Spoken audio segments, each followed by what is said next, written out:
ఓం శ్రీం హ్రీం క్లీం గ్లౌం గం గణపతయే నమః వరవరద సర్వజనం మే భుషమానయ స్వాహ.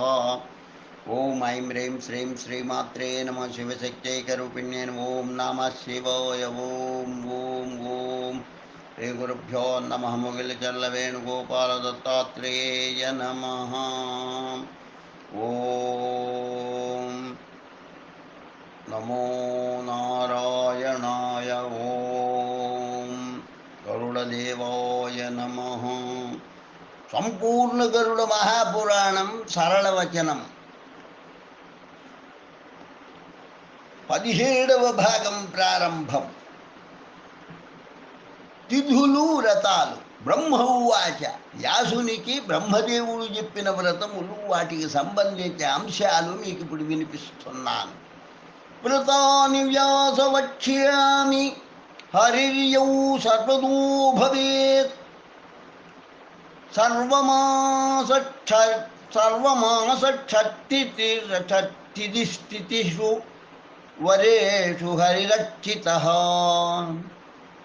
వ్రతాని వ్యాస వక్ష్యామి హరిర్యౌ సర్వదో భవేత్ సర్వమాసక్షత్తిదిషు వరేషు హరిరచితః. ఏకభుక్తేన నక్తేన ఉపవాసఫలాదినా దదాతి ధనధాన్యాది పుత్రరాజ్య జయాశయా.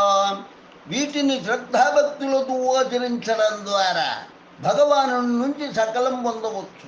అన్ని మాసాలలోనూ, అన్ని తిథులలోనూ, అన్ని నక్షత్రాలలోనూ హరికి చెందిన ప్రియవ్రతాలున్నాయి. ఏకభుక్తమైన, నక్తమైన, ఉపవాసం అయినా ఏది చేసినప్పటికీ శ్రీహరి వ్రతం చేసిన వారికి ధనం, ధాన్యం, పుత్రులు, రాజ్యం, విజయం, కీర్తి ఏదైనా కామితార్థం ప్రసాదిస్తాడు. ఏ ఏ తిథులలో ఎవరెవరిని పూజిస్తే ఏమి ఫలితం లభించేది. ఇట్లా పాడ్యమి తిథి పూజించవలసిన దైవం కుబేరుడు, వైశ్వానరుడు, ఫలితం అర్ధలాభం. విధియ యముడు, శ్రీహరి, సకల సంపదలు. తదియ గౌరీ, శివుడు, ఐశ్వర్యం, సౌభాగ్యం. సవితి వినాయకుడు, ధనకనక వస్తువాహనాలు. పంచమి విష్ణువు, మోక్షం. షష్ఠి కార్తికేయుడు, ధైర్యం, విజయం. సప్తమి భాస్కరుడు, ఆరోగ్యం. అష్టమి దుర్గాదేవి, శత్రుజయం, అభయం. నవమి సరస్వతి, విద్యాది సంపదలు. దశమి చంద్రుడు, లక్ష్మీదేవి, మనోధైర్యం, సంపద. ఏకాదశి హరి, ముక్తి. ద్వాదశి ఋషిగణాలు, ధన సంపద. త్రయోదశి మన్మధుడు, స్వర్గాది సౌఖ్యాలు. చతుర్దశి బ్రహ్మదేవుడు, ఏది కోరితే అది. పూర్ణిమ భూమాత, గోవు, ఆయురారోగ్యాలు. అమావాస్య పితృగణాలు, పుత్రలాభం. శ్రీహరి ప్రధానంగా ముక్తిని ప్రసాదించే దైవతం. ఇది లభించిన వారికి ఇంకా ఏ ఇతర భౌతిక సుఖములు కానీ, సంపదలు కానీ అక్కరకు రావు. అనంగత్రయోదశి మద్గశీర్చేదితే భక్షౌ వ్యాసానంగత్రయోదశి.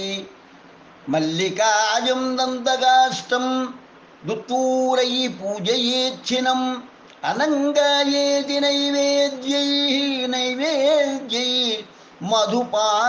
మధుప్రాస్యాధమౌషకే యోగేశ్వరం పూజయేచ్చ బిల్వపత్రై కదంబజం. బ్రహ్మదేవుడు వ్యాసునికి ఇలా బోధించాడు. ఋషివరా, అనంగత్రయోదశి వ్రతం మార్గశిర మాసం శుక్లత్రయోదశి నాడు చేయాలి.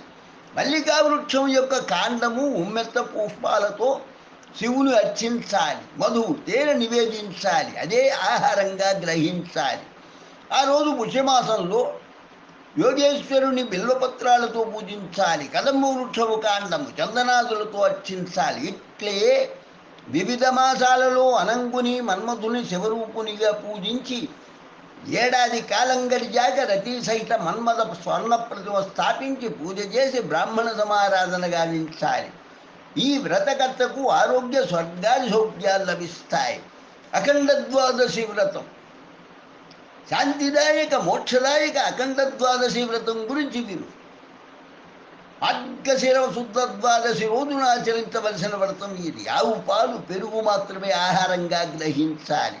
జగన్నాథుడు విష్ణువును అర్చించాలి, జగన్నాథుడైన విష్ణువును అర్చించాలి.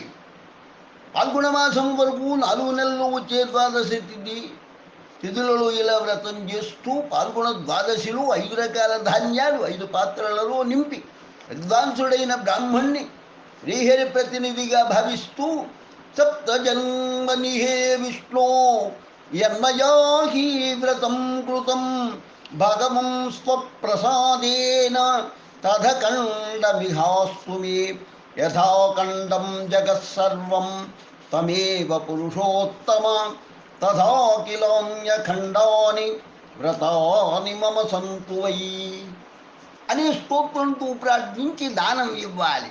ఇది ఏడాది పాటు చేసే వ్రతమే. 4 నెలలకోసారి దాన ప్రక్రియ ఏడాదిలో 3 సార్లు ఆచరించాలి. ఒక వివరణ, పద్మపురాణంలో వలనే గరుడ పురాణంలో కూడా వ్రతములు చాలా చెప్పబడ్డాయి. పరిశీలించు చూడగా ఇవన్నీ ఉత్తరాది వారికే తప్ప దక్షిణాది వారికి పరిచయం లేనివి. పైగా కాలనిర్ణయ సూచికలో ఏటేటా పేర్కొనబడినవి. మరొక విషయం, దక్షిణాదిన వ్రతాచరణం అంటే తప్పనిసరిగా ఆ వ్రతం యొక్క వివరణాత్మకమైన కథ ఉండాలి. ఆ వ్రతం దేవతల వల్ల భూలోకాన ఎప్పుడు ఏ విధంగా వ్యాప్తిలోకి వచ్చినది, గతమున ఎవరెవరిచే ఎప్పుడు చేయబడినది, తద్వారా వారికి కలిగిన ఫలితములు ఏమిటి మొదలైన వివరాలు ఉండాలి.